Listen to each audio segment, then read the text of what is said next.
NEET exam preparation in 4 months. Yes, my dear student, in 4 months में हम NEET के exam का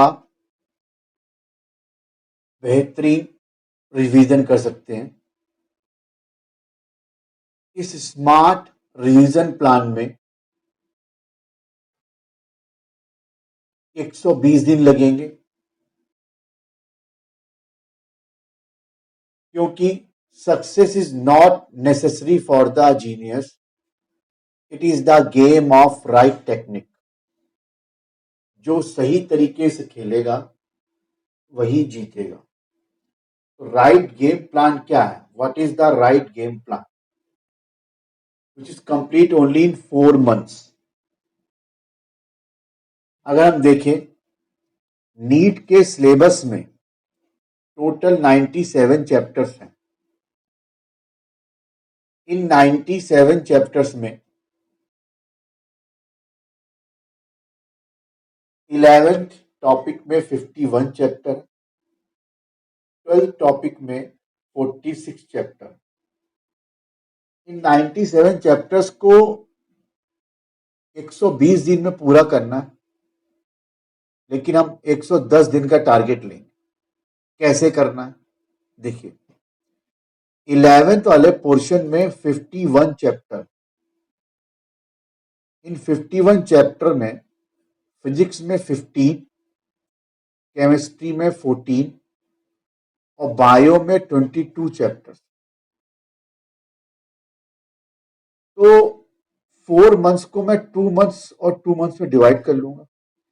11th वाला पोर्शन 2 month 2 महीने में, मतलब 60 days में पूरा करें। 12th वाला पोर्शन अगले 2 महीने में पूरा करेंगे, लेकिन इसमें चैप्टर कम है तो हम 50 days लेंगे, क्योंकि उसमें 46 चैप्टर है। अब 11th वाले पोर्शन पे आते हैं। 11th वाले पोर्शन को हमको 60 days में रिवाइज करना है।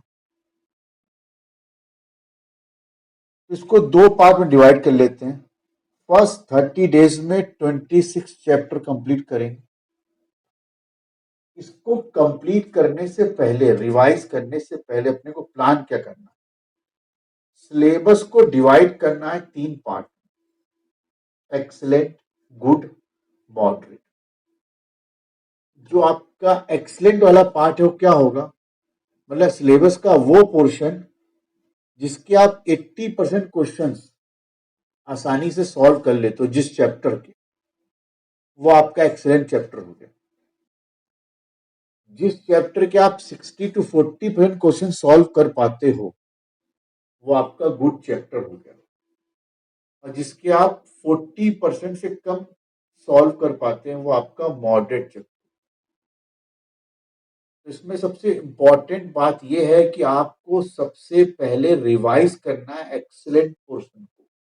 हाँ, एक्सीलेंट पोर्शन को पहले रिवाइज करना है।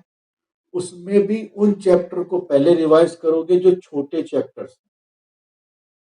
उसके बाद आप गुड वाले पोर्शन पे जाओगे, फिर मॉडरेट वाले पोर्शन पे जाओगे, और ये बड़े आराम से रिवाइज हो जाएगा। आपको बस क्वारंटीन होना है पढ़ाई के लिए। हाँ, 2 महीने ढंग से क्वारंटीन हो जाओ, सिलेक्शन पक्का है सिर्फ पढ़ने की। अब करना क्या अपने को? रिवीजन में केवल आपको अपने नोट्स पढ़ने, जो आपने नोट्स बनाए साल भर, फिर एनसीईआरटी सॉल्व करनी, एनसीईआरटी के क्वेश्चन सॉल्व करने। कोई नए नोट्स नहीं पढ़ने हैं, नहीं तो कोई आपको कुछ ज्ञान दे दे, ये बुक पढ़ लो सिलेक्शन हो जाएगा, उससे सिलेक्शन नहीं होगा, डिस्ट्रक्शन होगा। No new notes are study. कोई नए नोट्स नहीं बनाने हैं कि नहीं आप कॉपी पेन लेके बैठ गए, शॉर्ट नोट बनाने लग गए, उन्होंने पढ़ा 1 पेज में पूरी किताब छाप दी छोटे छोटे लिख के। तो ऐसा नहीं करना। जो आपने नोट्स बनाए उन्हीं को पढ़ो, कोई नए नोट्स नहीं बनाने, कोई नए नोट्स नहीं पढ़ने। हाँ, जो जो पार्ट आपका रिवाइज होता जाए उस टॉपिक की लिस्ट बनाते जाओ। और कोई जरूरी नहीं है चैप्टर जो आपका एक्सीलेंट है पहले वही स्टार्ट करना। अब कैसे पढ़ना है? 26 चैप्टर पूरे करने 30 डेज में, कैसे होगा? हो जाएगा, बड़े आराम से हो जाएगा।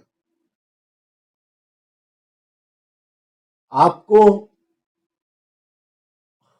हर दिन, प्रत्येक दिन 2 घंटे सवेरे बायोलॉजी पढ़नी है, शाम को 2 से 2.5 घंटे बायोलॉजी पढ़नी है, यानी 4 to 4.5 आवर्स, 4 से 4.5 घंटे आपको बायोलॉजी देना। बीच में बचे 6 आवर्स, उसमें आपको फिजिक्स पढ़ना है या फिर केमिस्ट्री पढ़ना है।